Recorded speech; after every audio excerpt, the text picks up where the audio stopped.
Mexico's valley had once been filled with interlocking lakes, but by the time the Aztecs arrived, it had become a patchwork of wetlands, some salty, some fresh, all shallow. Not exactly the land of plenty, but it had its advantages. It was defensible. It was overlooked. And most importantly, it had potential. You arrive at the edge of Lake Texcoco, sometime around the 1300s. The air smells like damp earth and algae. It wasn't entirely their first choice. After centuries of migration, legend says they followed a prophecy. Settle where you see an eagle devouring a snake atop a cactus. The swampy lake basin was all that was left of a much larger body of water.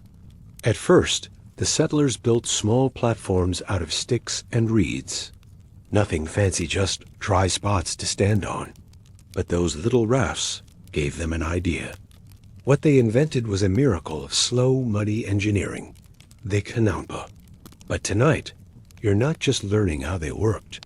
The Aztecs didn't have beasts of burden to help them. There is a quirky fringe theory out there that says the idea for chinampas may have come from watching floating bird nests. Mainstream historians agree the chinampa system became one of the most productive agricultural systems in the world. But historians still argue whether the Mexica truly invented chinampas on their own. You watch the early light spill over the lake. A canoe glides past silently, piloted by a man who's still half asleep. And then a bird calls sharp and sudden. For now, let the canoe pass. Let the ripples spread. And let the smell of fresh, wet earth settle around you.